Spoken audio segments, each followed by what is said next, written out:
चलिए, जय हिंद। आज मैं बात करने वाला हूं 2024 22 जुलाई को जो कांवड़ यात्रा महादेव जी का चालू होगा और देश के काफी ज्यादा जो महाभक्त के ज्यादा कांवड़ उठाते हैं, उसके साथ साथ में कांवड़ में जाते हैं, धूमधाम से बाबा जी के जल चढ़ाते हैं, उसके साथ में धूमधाम से मनाते हैं। तो उत्तर प्रदेश के मुख्यमंत्री जी से एक नया आदेश जारी हुआ है। आप सभी लोग को पता होगा कि आदेश नया क्या है, कि जितने भी कांवड़ यात्रा के जितने भी कांवड़ लेके जल लेके रोड पे जाएंगे या जिस भी दिशा में वो जाएंगे जल लेके, चाहे उत्तर प्रदेश में हो या अन्य कोई भी स्टेट या कोई राज्य में हो, तो वहां के किनारे जितने भी ठेला ये जो रोड पे लगाते हैं या किसी की दुकान हो, सभी के दुकानों पे और ठेला पे अपने नाम और जात की पहचान, ओरिजिनल नाम और ओरिजिनल जात की पहचान उस पे लिख कर आपको टांगना होगा। इसमें क्या रहता है कि कुछ लोग का भेदभाव जो सावन के यात्रा में चलते हैं, तो जैसे कि सरकार ने आदेश दिया कि ये पता चले कि ये मुस्लिम है कि सिख है कि ईसाई है कि ये हिंदू है। तो इसमें बहुत ही बड़ी अपडेट आया सरकार की तरफ से। मैंने काफी लोगों के वीडियो सोशल मीडिया पे देख रहा हूँ, वायरल भी हो रहा है बड़ी बड़ी न्यूज चैनलों पे, कि लोग अपने जितने भी ठेला है उस पे अपना नाम और जात का नाम टांग के रखे हैं। हालांकि भीमराव अंबेडकर जी कहे थे कि जात की कोई सीमा नहीं होती और ना कोई जात है ना कोई वो है। लेकिन चलिए ठीक है, प्रयास करते हैं कि जो भी अब की बार सफलता पूर्वक और कोई ऐसा घटना किसी के साथ ना हो, और कांवड़ यात्रा प्रेम से निकले और प्रेम के साथ में जल चढ़ा के और लोग अपने अपने काम में फिर बिजी हो जाएं। उत्तर प्रदेश के मुख्यमंत्री जी के आदेश यही है। तो मैं कहता हूं कि कांवड़ यात्रियों को लिए सबसे ज्यादा सुविधाएं और सबसे ज्यादा मतलब अगर देखा जाए तो फोर्स को लेके एक्टिव रहते हैं। प्रशासन हमेशा 2-4 गाड़ी कांवड़ियों के आगे और पीछे चलते रहते हैं। बस सरकार से निवेदन करना चाहते हैं कि उस कांवड़ यात्रा में जितने भी भोले बाबा के भक्त हैं उसमें कोई भी नशा मुक्त, मतलब दारू पूरी तरीके से जितने टाइम तक वो कांवड़ का और सावन का महीना जल चढ़ने का टाइम रहेगा वो पूरी तरीके से उत्तर प्रदेश में बंद होना चाहिए। दारू की ठेका जितनी भी है सब बंद होना चाहिए। उसके साथ में कोई नशा पाती नहीं करना चाहिए।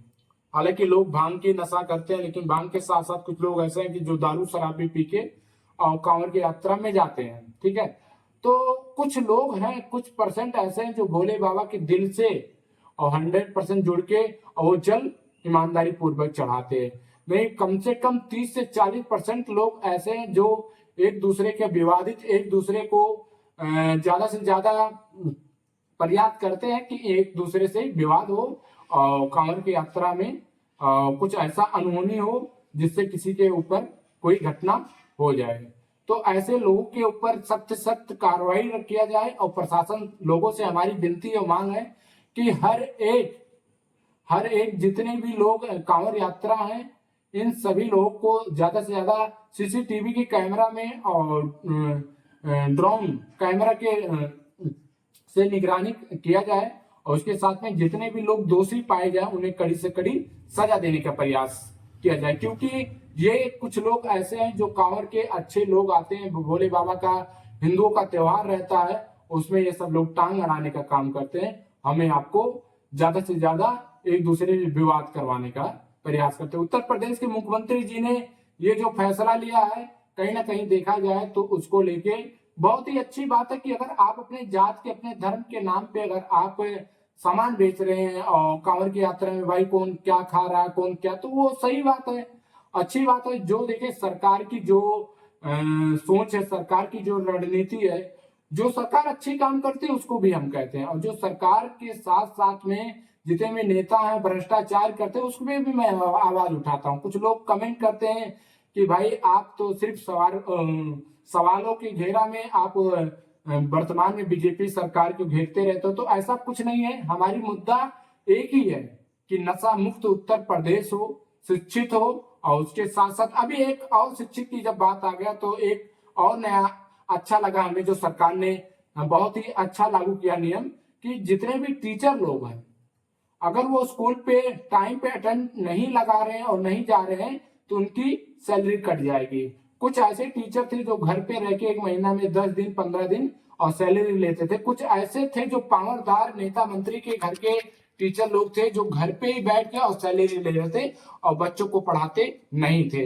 हालांकि उत्तर प्रदेश के मुख्यमंत्री जी ने ये जो काम किया है दिल से, मैं दिल से नहीं 1000 बार थैंक यू सो मच, बहुत बहुत बधाई शुभकामनाएं देता हूं उत्तर प्रदेश के मुख्यमंत्री जी से कि जरूरी है क्योंकि टीचर लोग कम से कम 70% ऐसे लोग थे जो लोग पढ़ाने के नाम पे सिर्फ सैलरी लेते थे और बच्चों को नहीं पढ़ाते थे। आज देखा जाए तो प्राइवेट स्कूलों में लाखों लाखों की भीड़ है और देखा जाए सरकारी स्कूलों में हजारों की भीड़ नहीं है। तो ये चर्चाएं होती है लेकिन मैं आज कांवड़ को लेकर चर्चाएं कर रहे थे। तो जाओ देखिए जो सरकार गलत काम करेगी उसको हम पूरी तरीके से आवाज उठाने का प्रयास करेंगे, ईमानदारी पूर्वक आवाज उठाने का प्रयास करेंगे। अगर सरकार कुछ अच्छाई भी काम करती तो उसकी भी अच्छाई लोगों को तक पहुंचाना चाहिए और बताना भी चाहिए। रिपोर्टिंग का मतलब ये थोड़ी है कि सवाल पे सवाल करके और सरकार को हमेशा घेरा जाए। अगर सरकार कुछ अच्छा काम भी कर रही है तो सरकार की तारीफ करने का काम हमारा और आपका ही है। दायित्व ये बनता है कि हम आप लोग उत्तर प्रदेश में हैं, अगर हमारे आंख के सामने किसी के साथ अगर भ्रष्टाचार हो रहा है या किसी के साथ अत्याचार हो रहा है तो वहां खड़े होके हम एक दूसरे से हाथ में हाथ मिला के उस अत्याचार को रोकने का प्रयास करें। ये उत्तर प्रदेश है, ना कि ये ज्यादा से ज्यादा जहां तक देखा जाए अब की बात मुझे लगता है कि कम से कम 1 लाख से ज्यादा कांवड़ यात्रियों और कांवड़ उठाएंगे, जल चढ़ाएंगे भोले बाबा का। और जहां तक देखा जाए डीजे के लेके प्रशासन और सरकार से अनुमति आया है कि शायद अब की बार बजेगा तो बहुत कम, नहीं तो शायद नहीं बजेगा। लेकिन मुझे लगता है कि हमेशा अपडेट आता रहता है, लेकिन ऐसा हो नहीं सकता है क्योंकि लोग अगर डीजे नहीं रहेगा तो लोग यात्रा करेंगे नहीं और भोले बाबा का जल चढ़ाएंगे नहीं। चलिए बहुत बहुत शुभकामनाएं। आप 22 जुलाई 2024 कांवड़ यात्रा जितने भी लोग श्रद्धालु लोग जल उठाएंगे भोले बाबा को और चढ़ाएंगे उनके लिए हम हर हर महादेव और जय हिंद और जय भारत कहना चाहते हैं। जय